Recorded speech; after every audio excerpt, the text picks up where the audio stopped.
dahsyatnya persidangan akhirat. Saya jadi takut mati, bukan karena cinta dunia, namun mengingat saya masih banyak dosa. Mohon nasihatnya Ustaz. Wallahi jamaah, ada seorang sahabat ketika perang Uhud, dia itu ikut perang dan dia mati dalam kondisi belum pernah sujud sekalipun.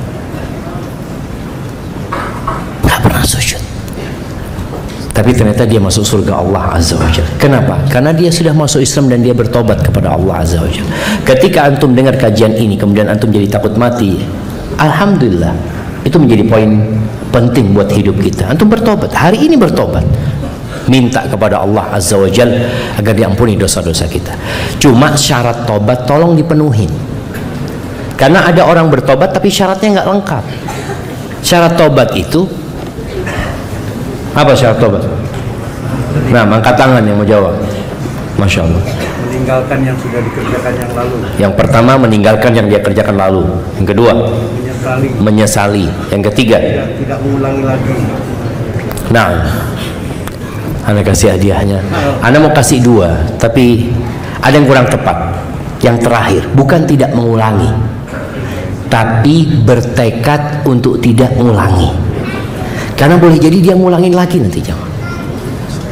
Masya Allah, langsung dapat antum darasnya. Syukran.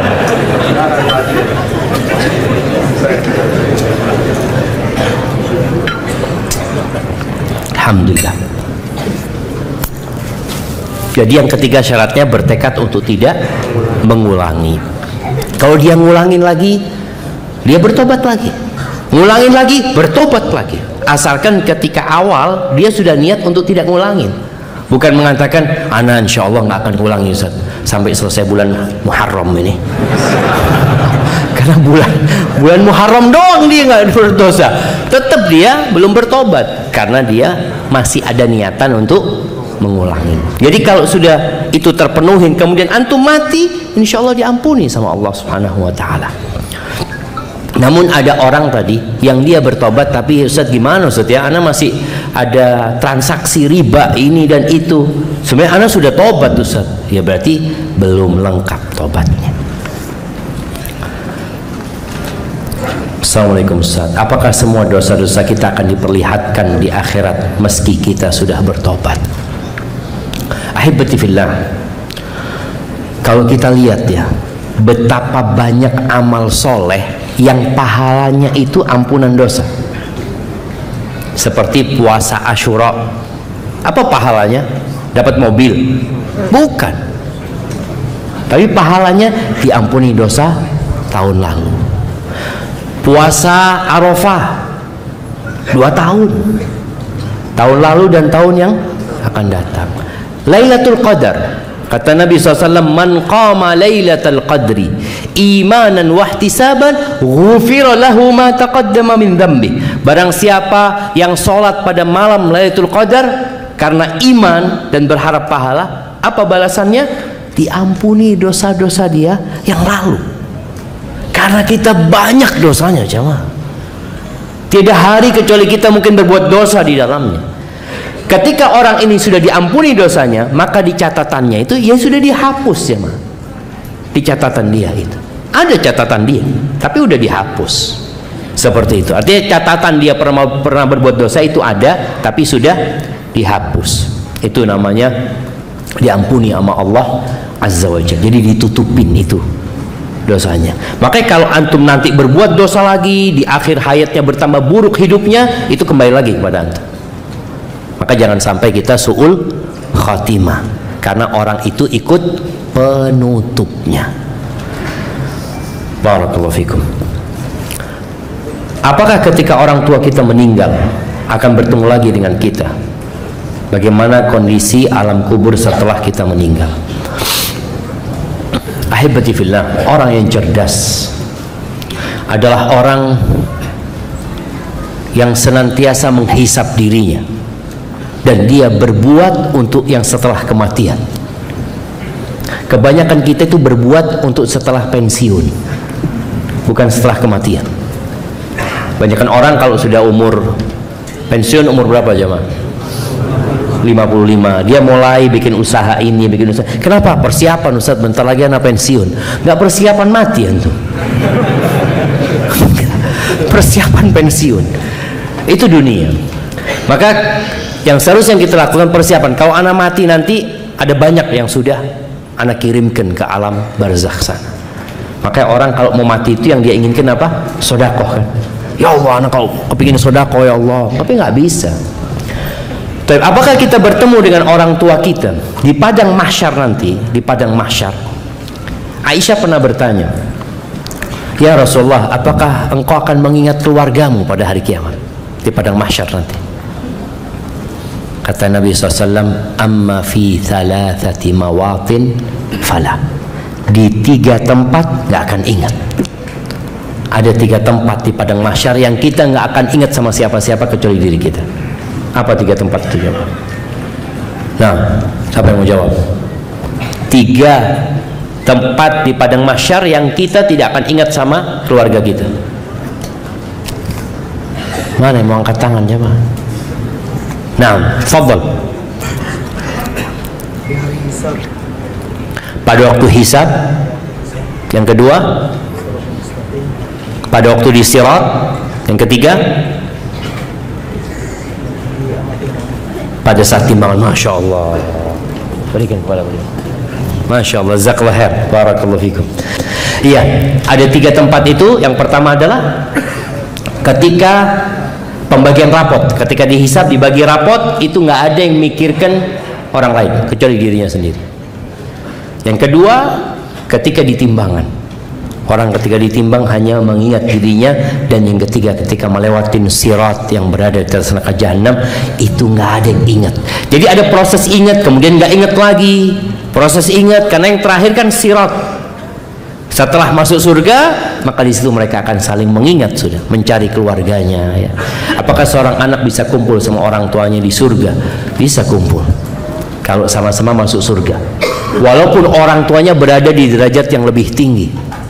Anaknya umpamanya karena amalnya kurang ya masuk surga, tapi mungkin di tempat yang biasa aja. Kata Allah Azza wa Jal, walladzina amanu wattaba'athum dzurriyyatuhum biimanin alhaqna bihim dzurriyyatahum wama alatnahum min amalihim min syai'. Dan orang-orang yang beriman dan diikutin oleh anak keturunan yang beriman, maka akan digabungin nanti jemaah, digabungin tanpa mengurangi amalan yang lebih tinggi. Sebagian ulama mengatakan apakah mereka itu berkumpul pindah surganya atau enggak. Sebagian mengatakan tidak, mereka hanya bisa berziarah. Seperti antum mudik ketemu orang tua kapan? Masa kepingin tiap hari antum ketemu orang tua? Kan enggak. Ya antum bisa kumpul sama orang tua gitu. Itu pendapat salah satu pendapat. Yang kedua enggak, dia bisa pindah surga karena orang tuanya akan kepingin terus ngelihat anaknya. Bagaimana kondisi alam kubur setelah meninggal dunia? Ini bicara hal yang gaib jamaah. Yang jelas ada azab kubur, ada nikmat kubur. Ada beberapa yang diceritakan Nabi SAW, seperti cerita tentang arwahnya orang-orang yang mati syahid. Arwahnya orang-orang yang mati syahid itu berada di rongga burung yang berwarna hijau. Tasrahu fil jannah haitsu tasha. Burung-burung itu berterbangan di surga Allah semaunya dia. Adapun arwahnya orang mukmin saja yang nggak mati syahid, ya sama di surga di burung hijau, tapi hanya berterbangan di sekitar pohon-pohon situ. Karena pada saat itu tergantung amalannya. Adapun orang-orang yang berbuat dosa, diceritakan bagaimana Nabi SAW melihat ada tungku ya, yang bawahnya ada kayak apa namanya, seperti panci. Panci itu yang model lehernya kecil zaman, badannya itu besar. Nabi melihat ketika Isra Mi'raj itu ada wanita-wanita telanjang, laki-laki telanjang satu tempat sana. Kalau apinya besar, mereka pada naik kepingin keluar tapi nggak bisa keluar, dibakar mereka di sana, arwah-arwah mereka. Jadi seperti itu kira-kira cerita di alam barzakh sana. Dan alam arwah ini alam yang gaib, jadi kita nggak bisa menceritakan kecuali diceritakan oleh Rasulullah Sallallahu Alaihi Wasallam. Nah, Ustaz, apakah di akhirat ketika persidangan, apakah antara seorang yang mengenal di dunia masih kenal dan ketemu lagi di akhirat? Tadi disebutkan di 3 tempat tidak. Nabi Ibrahim alaihissalam akan berjumpa sama bapaknya. Bapaknya nyari Nabi Ibrahim, coba. Bapaknya Nabi Ibrahim ketemu sama Nabi Ibrahim, lalu dia mengatakan, ya Ibrahim, al-an la a'si. Ibrahim, sekarang aku nggak akan durhaka sama engkau. Akhirnya ya seorang anak kan tetap sayang sama bapaknya, sama bapaknya ini. Lalu dia mengatakan, ya Allah, engkau berjanji sama aku tidak akan menghinakan aku pada hari kebangkitan. Wa ayyu khizzin min abil ab'ad. Adakah kehinaan yang lebih buruk daripada bapakku yang seperti ini kondisi, yang jauh. Akhirnya Allah nyuruh Nabi Ibrahim ngelihat kepada kakinya. Bapaknya ini sudah dirubah jadi binatang, jadi henna. Henna itu yang kayak serigala itu ya, yang sudah penuh dengan kotorannya sendiri, jamaah. Akhirnya ditendang sama Ibrahim. Jadi kalau bicara kenal tadi akan berjumpa, tapi mereka tidak akan bisa memberikan manfaat, jemaah, pada waktu itu. Bagaimana seorang ayah datang ke anaknya, nak tolong bapak minta amalanmu satu aja, nak. Nggak bisa bapakku. Yang ada malah orang-orang yang menuntut haknya orang lain, menuntut haknya yang diambil sama orang lain ya. Bagaimana Nabi alaihissalatu menceritakan ada orang yang bangkrut. Nih jamaah kita yang udah ngaji, yang amalannya udah baik, alhamdulillah, yang udah berubah dari dulu, tolong jaga dosa sama orang lain. Dosa sama Allah tuh Allah mudah untuk memaafkannya, tapi dosa sama orang lain akan dituntut antum pada hari kiamat nanti. Yang ingin beri komentar negatif atau ini, hati-hati antum. Yang mau bikin status nyakitin hati saudaranya. Tapi kadang-kala orang ini baper aja, Maya. Ada satu orang bikin status, ini nyinggung ana, Ustaz. Antum tahu dari mana dia nyinggung antum? Iya, soalnya ana punya masalah ini. Mungkin ada 10 orang punya masalah seperti antum. Ketika antum tersinggung, itu baik, sehingga antum bisa memperbaiki diri. Ada cerita seorang khatib, khutbah Jumat. Habis khutbah Jumat dipanggil sama salah satu tokoh masyarakat, dipanggil ke rumahnya. Makan, afwan Ustaz, Ustaz tadi kayaknya nyinggung ana Ustaz. Subhanallah, alhamdulillah kalau antum tersinggung, alhamdulillah kata dia. Semoga antum bisa berubah lebih baik. Tapi anak ceramah buat semua orang, bukan buat antum. Emangnya khutbah Jumat itu buat satu orang gitu loh. Orang ini bicara tentang dosa, cuma dia memang sedang melakukan dosa itu, sehingga dia merasa ada nyinggung ana Ustaznya. Begitu pula tadi ketika orang bikin status, banyak orang yang tersinggung karena merasa ini ngomongin ana, nah blokir aja ini. Astagfirullahaladzim, astagfirullah. Ustaz, mohon nasihatnya untuk anak yang baru kehilangan anak satu-satunya. Masya Allah, jemaah. Yang pertama, anak itu ujian. Ujian ketika hidup, ujian ketika meninggal dunia. Jadi jangan berpikir bahwa saya yang punya anak ini nggak diuji. Diuji dia, dengan punya anak dia diuji. Apakah dia akan mendidik anaknya dengan baik? Apakah dia akan tetap berbuat amal soleh seperti sebelum dia punya anak, atau amal solehnya berkurang? Dulu yang sering bersodakoh, gara-gara punya anak sodakohnya berkurang. Ada yang seperti itu. Maka buat yang kehilangan anaknya, katakan inna lillah wa inna ilaihi raji'un. Allahumma ajurni fi musibati wa akhlif li khairan minha. Ya Allah, berikan aku ganti di musibahku, berikan aku balasan di musibahku, dan berikan ganti yang lebih baik darinya. Apabila anakmu meninggal dunia sebelum balik, maka bersyukurlah kepada Allah. Insya Allah anak itu akan nungguin orang tuanya di pintu surga. Bagaimana ketika anak-anak kecil disuruh masuk surga, mereka nggak mau, jawab. Dikatakan, kenapa mereka kok nggak mau masuk surga? Anak-anak itu mengatakan, hatta ya'tiya abauna, sampai orang tua kami datang, kata dia. Kami nggak mau masuk. Itulah syafaat yang diberikan oleh anak buat orang tuanya, asalkan orang tuanya sabar. Dan orang tua yang bersabar, yang memuji Allah, bersyukur sama Allah Azza wa Jal, insya Allah akan dibangunkan rumah di surga. Dan rumah ini spesial loh jamaah, spesial banget. Bagaimana Allah mengatakan kepada malaikat-malaikatnya, ubnu li abdi baitan fil jannah, bangunkan buat hambaku ini rumah di surga. Wasammuhu baital hamdi, kasih nama yang besar mungkin di sana, kasih nama rumahnya itu apa? Rumah pujian. Karena dia ketika tinggal mati anaknya, dia tetap memuji Allah Azza wa Jal dan mengatakan inna lillahi wa inna ilaihi raji'un. Ustaz, bagaimana menghadapi suami yang tidak mau sholat? Ini ada beberapa kondisi. Ada yang memang nggak sholat sejak sebelum menikah. Ada yang sempat sholat, ana menikah sama suami ana, ini udah bener Ustaz, tapi gara-gara dia punya masalah akhirnya dia berhenti sholat. Ada jemaah merasa apa ya, kok Allah zalim sama ana ya, na'udzubillah. Padahal anak ini sudah rajin puasa sunnah tapi dikasih musibah seperti ini. Itu tanda cinta Allah, Allah kasih musibah buat engkau. Emangnya Rasulullah SAW nggak dikasih musibah? Hidupnya penuh dengan perjuangan Nabi SAW. Kalau suamimu ternyata memang nggak sholat sejak sebelum menikah, maka nasihat anak yang pertama, engkau yang bertobat kepada Allah, mohon ampun sama Allah SWT.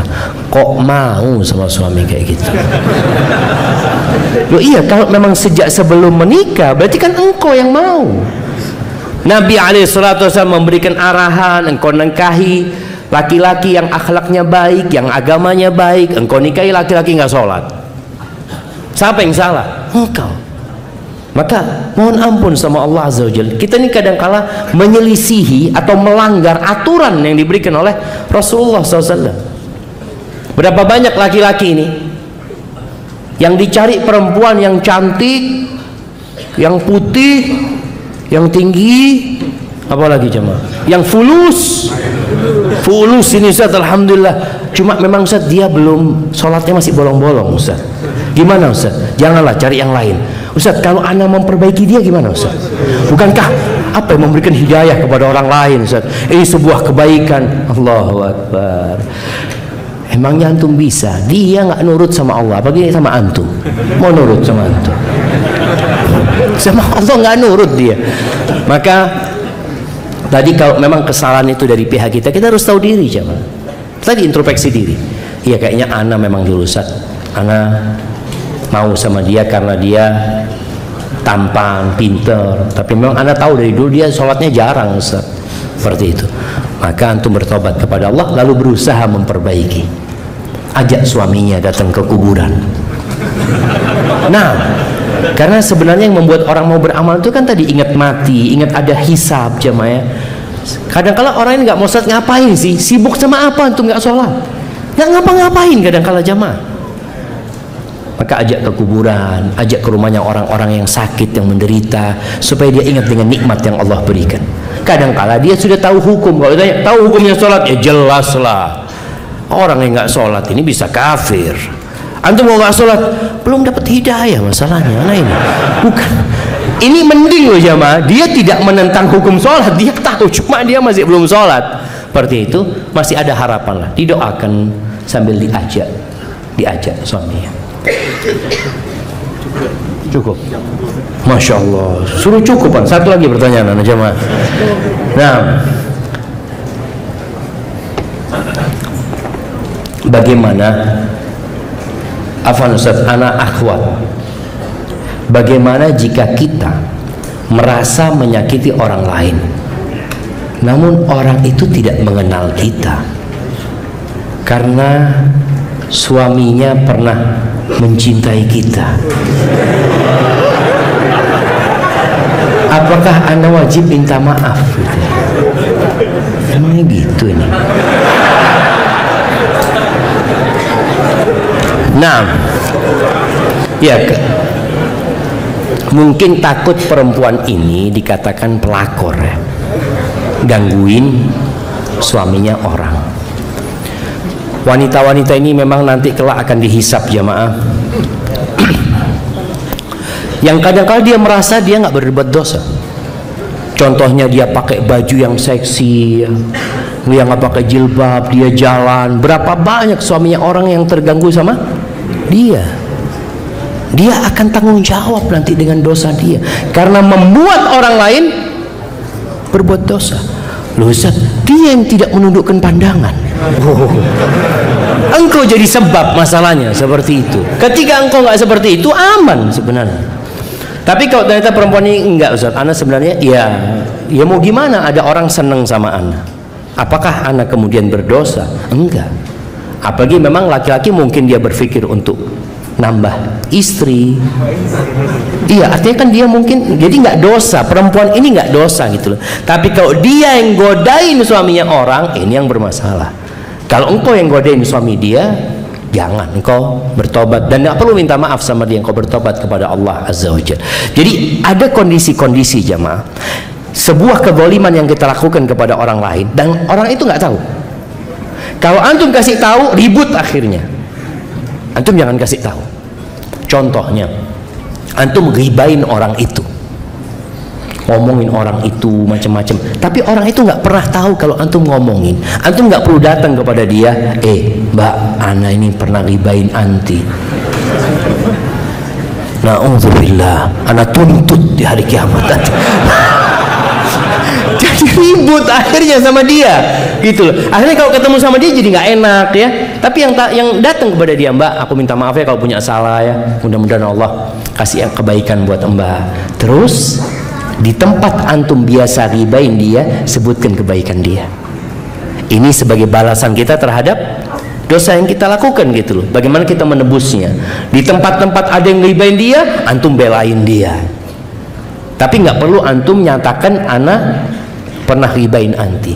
Tapi kalau dia tahu, ya kita datang minta maaf, karena dia udah tahu. Tapi kalau nggak tahu, ada hal-hal yang nggak perlu disampaikan supaya tidak menimbulkan masalah yang lebih besar. Jamaah rahimakumullah. Ustaz, di saat kajian seperti ini iman jadi naik, namun setelah pulang iman jadi turun. Jadi sampai rumah langsung turun. Apalagi saat pegang HP, padahal waktu akan dihisab. Bagaimana solusinya Ustaz? Ya tadi kita berikan solusi. Bagaimana antum cari kawan yang baik ya. Bagaimana tatkala antum pulang ke rumah, istiqomah mengamalkan sesuatu yang antum mampu untuk istiqomah.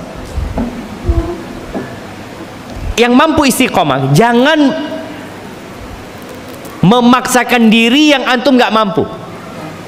Pernah Nabi SAW melihat di Masjid Nabawi ada tali ya, ada tali. Nabi tanya, ini tali buat apa? Kata dia, oh itu tali kalau nggak salah buat Zainab, istrinya Nabi SAW. Zainab itu sholat malam karena dia ingin baca yang panjang-panjang, nggak kuat itu sampai pegangan tali ya. Akhirnya Nabi suruh potong tali itu. Sholatlah ketika engkau semangat, karena ditakutkan nanti orang akhirnya jadi futur ya, ketika dia memaksakan diri yang dia nggak mampu untuk melakukan. Kemudian kalau bicara ketika pegang handphone, antum harus punya janji sama diri antum. Umpamanya setiap anak pegang handphone, anak mau baca Quran 1 halaman, baca dulu, baca baru antum buka yang lain. Mudah-mudahan dengan cara seperti itu antum bisa dijaga. Tapi ingat, tolong baca sama artinya, usahakan sama artinya.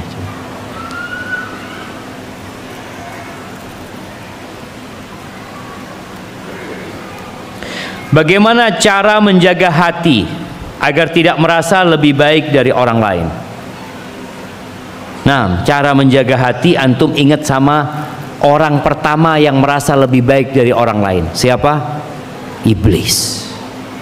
Allah laknat gara-gara dia merasa lebih baik dari Adam. Qala ana khairun minhu, aku lebih baik dari dia.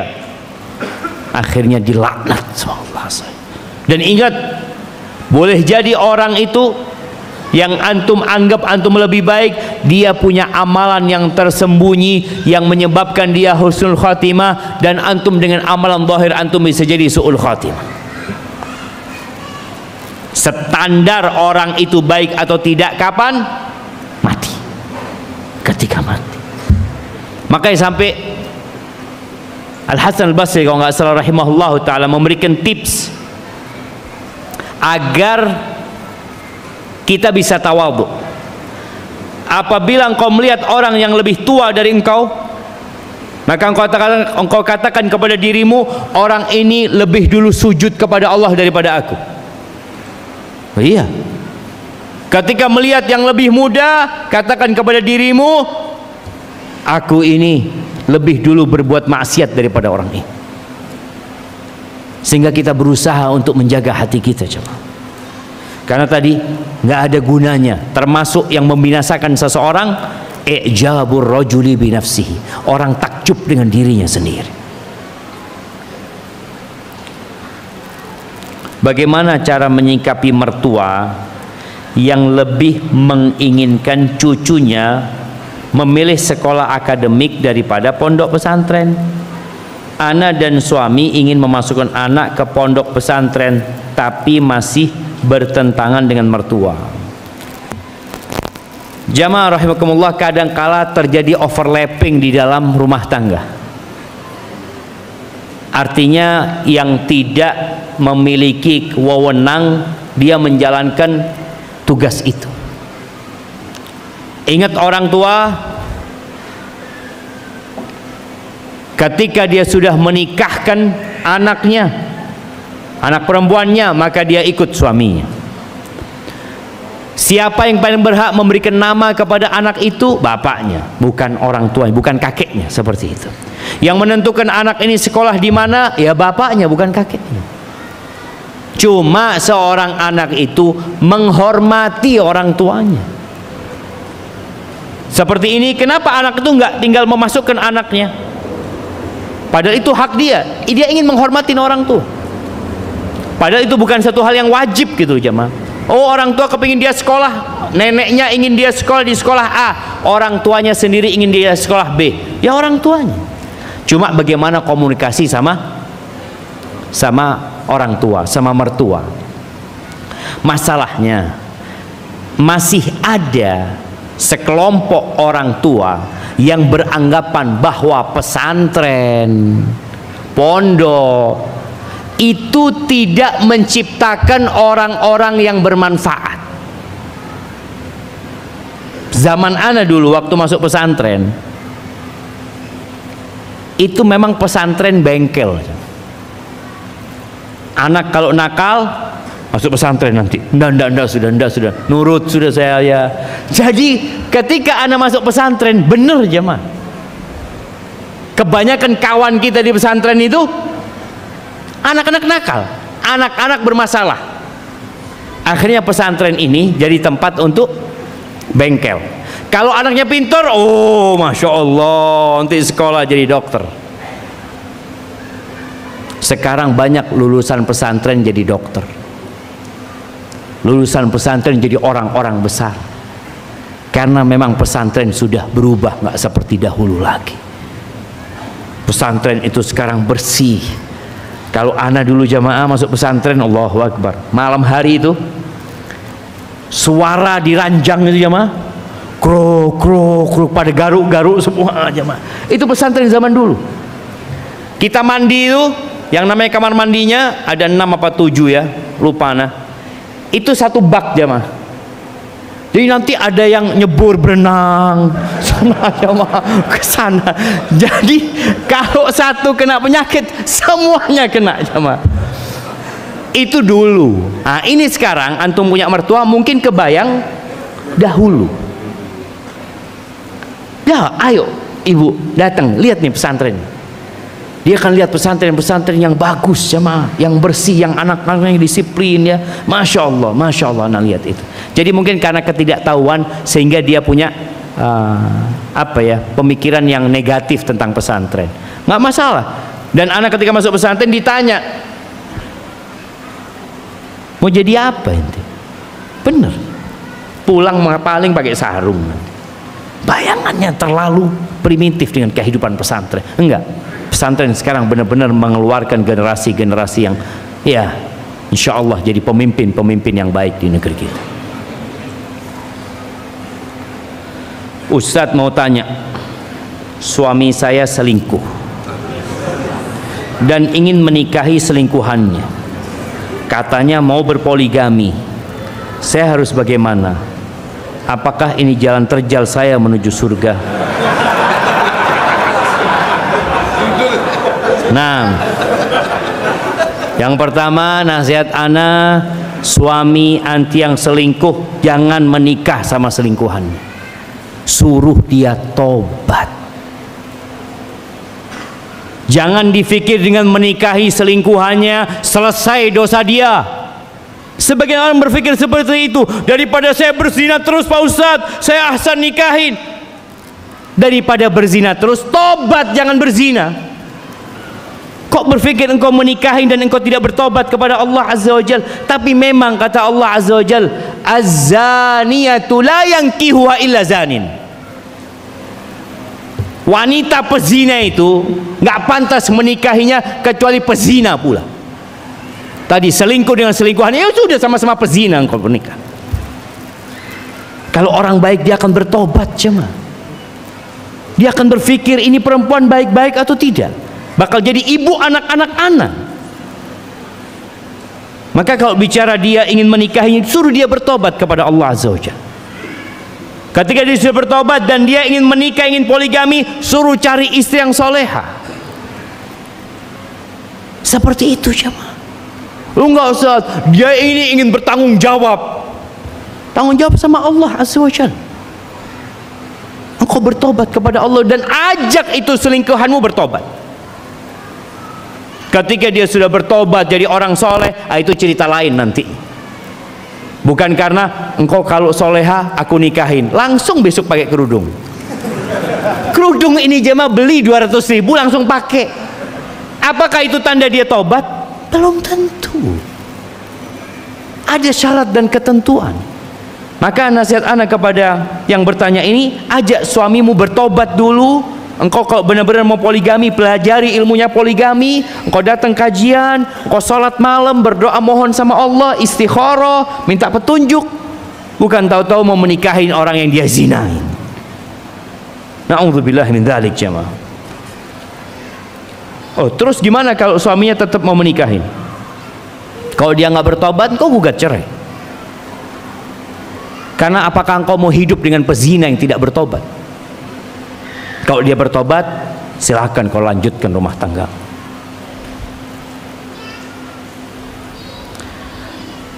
Maaf Ustadz, pertanyaan di luar tema. Ustadz, gimana hukumnya mencintai suami orang lain?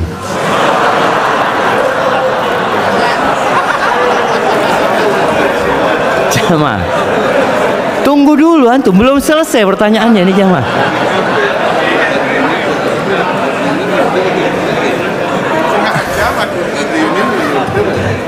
Ana minum dulu jamaah sini.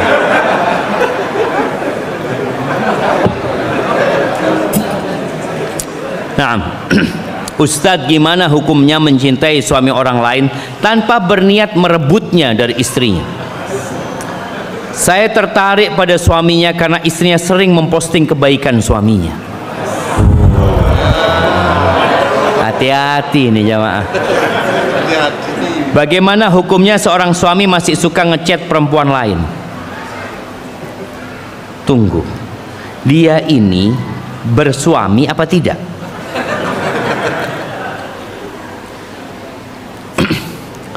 Cinta itu ada karena Allah, tapi ada cinta karena nafsu. Cinta karena Allah, kita mencintai semua orang baik. Antum umpamanya datang ke masjid, antum lihat di pojok ada orang sholat, ya sujudnya panjang, kemudian dia berdiri panjang, antum nggak kenal sama orang itu. Lalu dalam hati antum muncul cinta kepada orang ini, ya Allah, mudah-mudahan orang ini dijaga sama Allah ya. Itu cinta karena Allah, nggak perlu kenal sama orang itu, tapi tahu dengan kebaikan orang itu. Ketika anti tahu ada laki-laki baik sama suaminya ini, Allah, anti cinta karena Allah Azza wa Jalla, selesai. Karena kebaikan-kebaikan dia.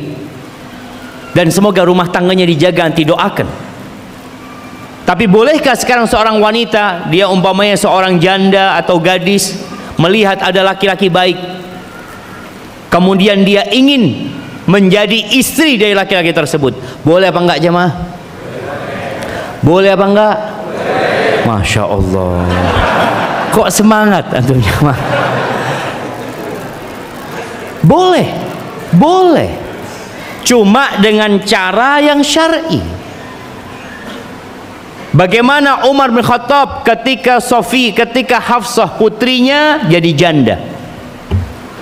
Kalau nggak salah suaminya Hafsah itu meninggal ketika perang Uhud, jemaah. Janda. Akhirnya Umar datang kepada Abu Bakar. Abu Bakar sudah punya istri, Abu Bakar sudah punya anak.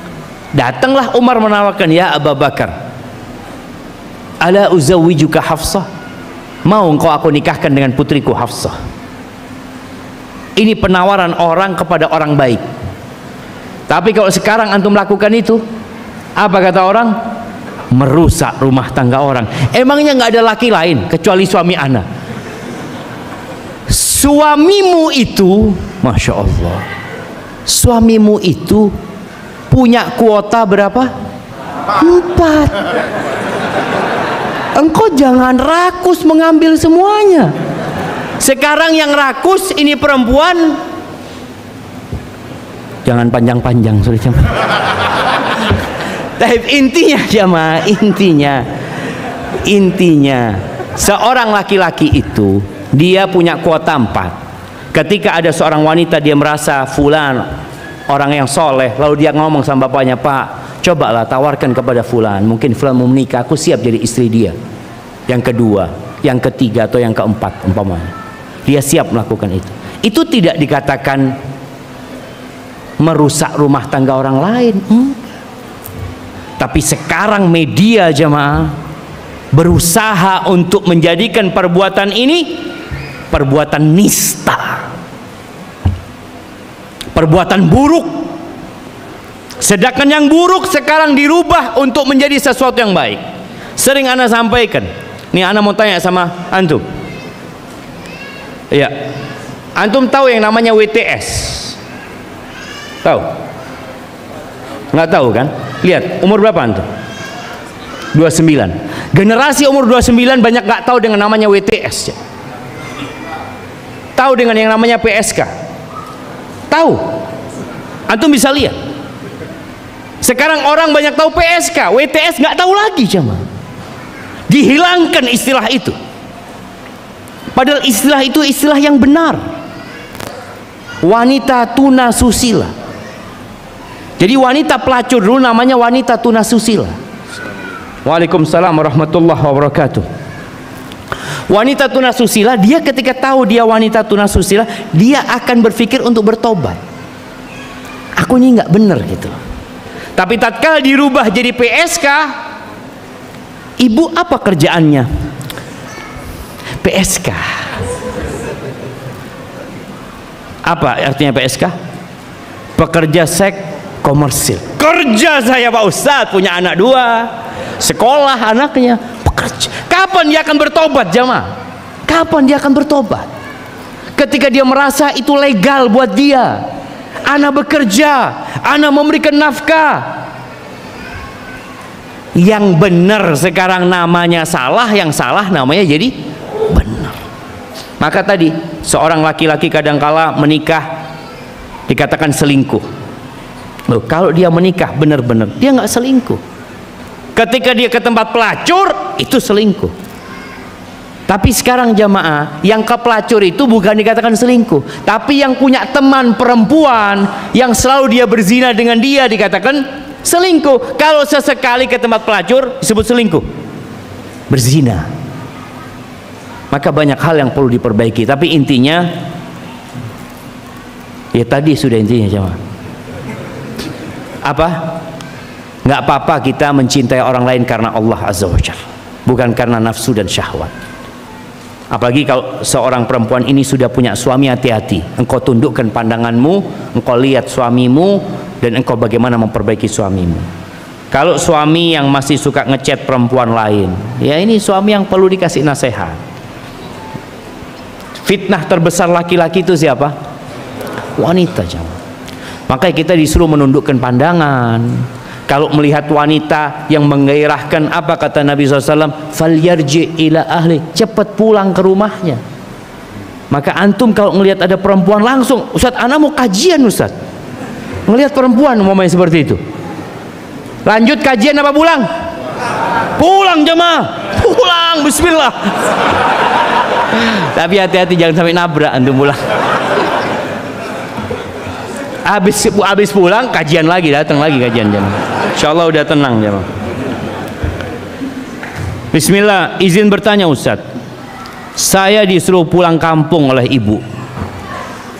Sedangkan di kampung tidak ada yang menerapkan sunnah sama sekali.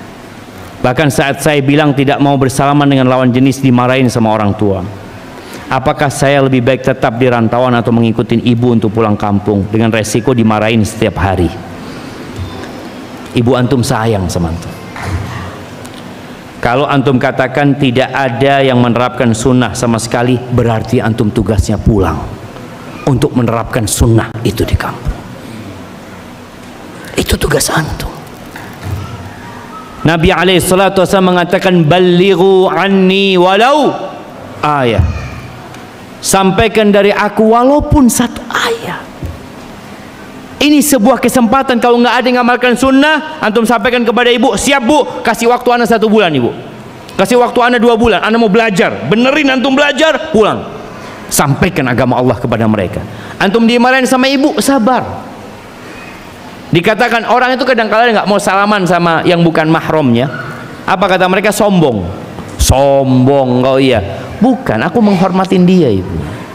Nabi SAW itu orang yang paling bersih hatinya. Beliau nggak pernah salaman sama sahabat-sahabat perempuan. Nggak ada tuh istrinya Umar, istrinya Abu Bakar, istrinya sahabat-sahabat datang mau salaman sama Nabi Muhammad SAW. Nggak ada jemaah. Antum baca sejarah supaya kita tahu memang seperti itu syariatnya. Kadang-kala ketika kita menyampaikan ini, oh hatinya Ustadz aja yang kotor, kalau bersih nggak ada masalah. Ana salaman sama perempuan bersih hati ana Ustadz. Allahu Akbar jemaah. Maka hati-hati. Tetap ana rasa antum pulang, tapi persiapkan ilmu. Nggak harus lama antum belajar jemaah. Para sahabat Nabi SAW itu ada yang belajar kepada Nabi SAW 18 hari, pulang terus. Ada yang 3 hari pulang. Ada yang sekali bertemu dengan Nabi SAW dikasih ilmu, pulang menyampaikannya. Yang penting ikhlas, dijaga sama Allah insyaallah, tapi tetap harus belajar. Bagaimana cara lepas dari pekerjaan yang banyak menimbulkan maksiat? Dari sisi gaji, dari segi gaji dan lingkungan, saya berniat lepas dari musik, tapi di sini saya mencari nafkah. Saya tahu ini haram, tapi kenapa selalu maju mundur? Mohon pencerahannya agar saya lepas dari dunia malam.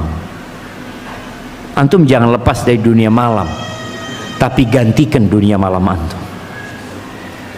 Dengan apa? Ya sholat malam, tahajud. Ketika antum bingung mau melepaskan pekerjaan ini, ingat, waman yattaqillaha yaj'al lahu makhrajan. Barang siapa yang bertakwa kepada Allah, pasti Allah kasih solusi. Percaya enggak antum sekarang? Rizki, ya Allah jamaah. Antum lihat burung-burung, siapa yang kasih rizki?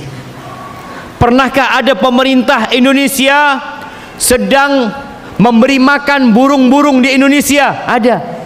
Enggak ada. Pernah ngelihat ikan di Laut Bali ini, siapa yang kasih makan? Mungkin ada acara di mana Bali ini setiap bulan ngasih makan ikan di lautan. Enggak ada. Siapa yang kasih rezeki? Antum lihat semut-semut, serangga-serangga, siapa yang kasih makan? Mereka nggak sekolah, mereka nggak pernah belajar, Allah kasih makan. Antum bisa belajar, antum bisa berbicara, antum bisa berdoa, antum bisa berupaya, tapi kadangkala kita nggak yakin sama Allah Azza wa Jalla. Allah kasih rezeki dari arah yang tidak disangka-sangka. Wa man yatawakkal 'ala Allah fa huwa hasbuh. Barang siapa bertawakal kepada Allah, Allah cukupin, dicukupin sama Allah. Maka nasihat ana, antum tinggalkan. Terus ana mau kerja apa? Minta sama Allah. Salat malam. Antum biasa dunia malam dari jam berapa ke jam berapa, gantikan waktu itu antum beribadah kepada Allah SWT. Ada satu orang jemaah, Ini cerita semoga memotivasi kita untuk kembali kepada Allah. Ada satu orang di Saudi sana, mungkin di Arab sana, dia ini di PHK aja, nggak punya pekerjaan. Akhirnya dia ngelobi sana, ngelobi sini, macem-macem, dia nggak ada yang terima dia. Suatu hari ketemu sama syekh, seorang ustadz, dilihat wajahnya murung ya. Kok kenapa? Ana syekh, ini belum dapat pekerjaan syekh, kata dia. Ana sudah ngelamar di sini, ana juga sudah ngomong sama fulan, ana punya link ini, punya ini, macam-macam usaha dia. Lalu syekh itu mengatakan, coba engkau ketuk pintu Allah Azza wa Jalla. Engkau minta sama Allah di sepertiga malam akhir, engkau doa minta sama. Setelah 3 hari ketemu lagi sama syekh, wajahnya sudah berubah. Engkau, loh, ada apa nih kok kayaknya wajahmu berbahagia? Iya syekh, setelah engkau kasih nasihat aku benar-benar malam itu bermunajat kepada Allah Azza wa Jalla, terus minta. Setelah itu suatu hari atau setelah 3 hari, aku naik mobil saya. Biasa mau cari kerjaan lah, nyari ngelamar di sana. Di dekat rumah itu ada sebuah kantor. Kok hatiku terbetik, oh, coba anak ke kantor ini. Cuma yang jadi masalah dia nggak punya kenalan. Kita kan selalu berpikir jamaah, kalau nggak punya kenalan ya sulit lah. Kalau punya orang dalam insya Allah mudah. Ini anak nggak kenal, nggak punya orang dalam, tapi hati anak saya kena, coba lah. Akhirnya anak berangkat ke sana, sampai ke resepsionis, ke informasi di sana. Anak tanya, ada lowongan kerja nggak di sini? Kata dia, ada. Kata dia, ada 2, kata dia, pekerjaan. Coba naik ke atas, kata dia. Akhirnya dia naik ke atas ya, nemuin bosnya, ngobrol sama bosnya, ditanya sama bosnya, engkau mau kerja? Iya, ada 2 lowongan, engkau mau yang mana? Dikasih tawaran, langsung kerja aja. Sesuatu yang tidak pernah terbetik Allah kasih, itu yang namanya wa yarzuqhu min haitsu la yahtasib. Allah kasih rezeki dari arah yang tidak disangka-sangka. Kita ini selalu bersandar kepada gaji, bersandar kepada tabungan, bersandar kepada aset yang kita miliki, bersandar kepada fulan. Allah tempat bersandar kita, dan Allah akan cukupin antum. Ustadz, saya mau tanya, suami saya menikah lagi, tapi dari segi ilmu kurang, dan dari segi materi juga pas-pasan. Saya sebagai istri minta cerai, apakah saya berdosa? Dan kalau saya bertahan, suami juga tidak bisa menafkahin. Sedangkan untuk biaya sekolah 1 putra saja suami saya masih keteteran. Mohon solusinya Ustaz. Suaminya hadir enggak ini jamaah? Jamaah rahimakumullah, menikah itu, menikah 1 itu untuk yang mampu. Yang nggak mampu sama Nabi suruh puasa. Ini gimana nikah 2 ini? Nggak mampu nikah 2. Maka hendaklah semua bertakwa kepada Allah Azza wa Jalla. Ustaz, tapi anak ini takut terfitnah Ustaz. Ya puasa, nggak mampu puasa Ustaz. Nikah nggak mampu, puasa nggak mampu, terus maksain nikah. Jangan-jangan engkau nanti pada hari kiamat akan bermasalah besar dengan hak-hak anakmu, hak-hak istrimu yang tidak engkau berikan. Seharusnya dia memberikan sekolah buat anaknya, akhirnya anaknya nanti nggak sekolah, atau ibunya terpaksa harus kerja nanti karena sayang sama anaknya. Nasihat anak kepada perempuan yang bertanya, yang pertama, engkau bersabar dan menyuruh suami berusaha lebih banyak lagi untuk tidak malas bekerja. Sampaikan kepada dia, engkau sudah punya 2 istri, maka engkau harus lebih semangat lagi. Engkau harus memberikan nafkah kepada istrimu yang pertama, yang kedua, dan anak-anakmu. Kalau engkau nggak mampu, ya engkau mundur. Tapi kalau kemudian nanti suaminya nggak mampu memberikan nafkah kepada istrinya, tapi sang suami tetap mempertahankan rumah tangganya, istri boleh nggak gugat cerai? Boleh, kalau hak-hak dia tidak dipenuhin sama suami. Bukan dia minta cerai karena poligami, bukan, tapi karena suaminya tidak bertanggung jawab, atau karena suami tidak mampu memberikan nafkah. Itu boleh sang istri gugat cerai. Ingat, bukan karena poligaminya.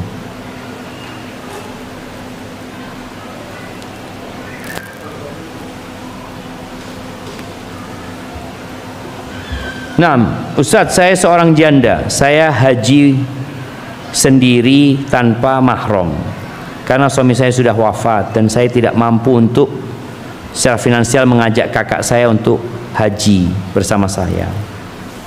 Ya, kalau bicara haji ini kan bicara haji tanpa mahram ya, bukan bicara haji tanpa mahram. Bicara tentang hukum safar wanita tanpa mahram. Jadi jangan bicara saya Ustadz mau haji tanpa mahram, nggak ada mau haji tanpa mahram, tapi gimana Ustadz? Boleh apa enggak? Padahal dia berangkat kemana-mana tanpa mahram gitu loh. Jadi bukan masalah hajinya, tapi masalahnya safarnya. Ada khilaf di antara para ulama tentang haji yang tanpa mahram ini. Bagaimana kalau memang dia nggak punya mahram? Sebagian ulama berpendapat nggak wajib. Ketika nggak ada mahramnya dia nggak wajib. Tapi sebagian ulama lain di antara mungkin mazhab Syafi'i, ketika dia mampu berangkat, nggak ada mahram, tapi ada jaminan keamanan buat dia berangkat haji. Seperti itu. Tapi lebih baik tadi kalau mau ditunda sampai ada mahramnya, itu akan lebih baik insya Allah. Ustadz, bukan Ustadz ini, Tads. Ana sudah setahun ini diuji dengan penyakit hingga membuat ana sulit dalam beribadah tambahan selain ibadah yang diwajibkan. Mohon pencerahannya, Tats. Bagaimana ana harus bertindak yang terkadang ana takut terjadi sesuatu pada diri ana ketika ana paksakan. Ya, di antara yang kita tunggu kata Nabi SAW ketika beliau mengatakan badiru bil a'mali sab'an, kalian segera beramal sebelum datang 7 perkara. Salah satunya au maradon mufsidan, penyakit yang merusak. Orang yang sehat sekarang ini masih lagi nunggu penyakit loh jemaah. Antum yang sehat ini sedang nunggu apa? Nunggu penyakit. Makanya kenapa harus kontrol, kenapa jaga makan, kenapa olahraga, kenapa gaya hidupnya? Karena kita memang sedang menunggu yang namanya penyakit yang dia datang nggak diundang. Ketika penyakit datang namanya maradan mufsidan, penyakit yang merusak tubuhmu, merusak aktivitasmu. Makanya orang yang sakit kalau dia ahli ibadah tetap ditulis ibadahnya dia. Yuktabu lil musafiri wal marid maka ya'malu sahihan muqiman atau kama qala Nabi SAW, akan ditulis buat orang yang sakit itu atau yang musafir amalan dia ketika dia sehat dan tidak musafir. Umpamanya dia itu rajin puasa Senin Kemis, sakit nggak bisa puasa Senin Kemis, tetap catatannya malaikat puasa Senin Kemis. Sebelum sakit dia selalu sholat di masjid shaf pertama. Sakit nggak bisa ke masjid, ditulis dia tetap sholat di masjid pahalanya. Biasa sholat berdiri, kena penyakit duduk sholatnya, ditulis sholatnya berdiri. Maka buat yang bertanya, antum harus ikhlas menerima penyakit ini, dan ini baru setahun baru. Nabi Ayub aja disebutkan sakitnya itu sampai 18 tahun, ada riwayat sampai 7 tahun baru. Maka terima, dan semoga penyakit itu menghapuskan dosa dan mengangkat derajat.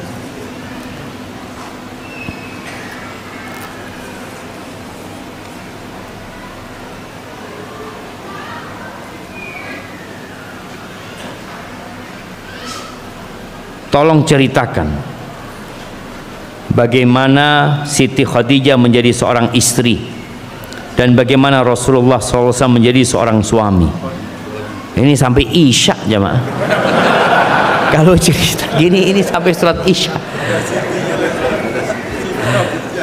Yang jelas Khadijah, ya ucapan Siti ini lebih kepada Sayyidati ya, penghormatan buat beliau. Istri Nabi SAW Khadijah radhiyallahu ta'ala anha, dia itu lebih tua dari Nabi SAW. Ini pertanyaan kedua tambahannya, bagaimana pahala jika seorang istri melayani suami, wabil khusus soal biologis. Siti Khadijah sudah umur 40 tahun ketika Nabi menikah. Tapi perempuan dulu itu nggak kayak perempuan sekarang. Umur 40 tahun Khadijah masih punya anak 6. Nikah sama Nabi bisa punya anak 6. Sekarang emak-emak umur 40 tahun, aduh nggak bisa sudah, bahaya kata dokter. Iya, karena memang perempuan sekarang nggak semuanya ya, rata-rata nggak beraktivitas. Perempuan dulu nyuci pakai tangannya jemaah, ada yang sampai dibanting-banting jemaah. Sekarang perempuan tinggal pencet. Makanya kalau ke laboratorium yang sehat itu jari telunjuk sama jempolnya jemaah. Oh, masya Allah sehat semuanya jemaah. Karena yang bergerak cuma ini jemaah. Ada lagi perempuan sekarang nggak mencet, tahu-tahu baju sudah setrikaan semuanya. Pembantu semuanya sudah. Nggak ada, semuanya tahu-tahu udah disetrika semua. Perempuan dulu mau masak itu ya dengan kayunya ya seperti itu, ambil air mereka. Mungkin setelah pakai kayu yang pakai sumbu. Anak ingat waktu SD itu, kalau ibu anak memasak, Syafiq hidupin kompor, pakai yang apa? Nggak pakai yang sumbu itu, dihidupin baru satu-satu jemaah, diputerin ya. Sekarang nggak ada, yes. Maka akhirnya orang-orang sekarang banyak lemah. Khadijah bagaimana melayani Nabi SAW, subhanallah. Dia yang lebih kaya, dia yang lebih banyak hartanya, tapi tetap dia memuliakan suaminya. Karena ingat para istri, walaupun engkau lebih banyak uangnya, pemimpin di rumah tetap suami. Maka jadilah suami yang tanggung jawab. Dan rumah tangga Nabi sama Khadijah ini jangan ditanya sudah. Makanya perlu bicara yang panjang tentang rumah tangga keduanya. Tapi yang jelas Khadijah sosok yang sangat menghormati Nabi Muhammad SAW, dan Nabi kita Muhammad SAW adalah sosok yang sangat mencintai Khadijah dan menghargai Khadijah. Nabi setelah Khadijah punya istri 9. Pernah beliau punya istri 9. Apakah 9 istrinya menggantikan Khadijah? Nggak ada, nggak ada. Sampai Aisyah itu pernah dia mengucapkan sesuatu tentang Khadijah yang menyakiti hati Nabi SAW. Lagi karena seringnya Nabi menyebutkan Khadijah, Aisyah sampai cemburu. Padahal kata Aisyah, aku nggak pernah ngelihat Khadijah, nggak pernah. Tapi kalau sudah nyebut kebaikan Khadijah, cemburu Aisyah. Lalu Aisyah pernah mengatakan, ya Rasulullah, ada apa engkau dengan Ajuz, dengan perempuan tua dari Quraisy itu, Hamra Asyidqain, yang sudah mulutnya sudah merah ya, biasa sudah tua renta, sudah mulutnya sudah merah, dan Allah sudah memberikan ganti kepadamu yang lebih baik. Maksudnya Aisyah. Apa kata Nabi SAW? La wallahi, enggak, Allah enggak menggantikan kepada aku yang lebih baik dari Khadijah. Lalu Nabi sebutkan kebaikan Khadijah kepada Aisyah.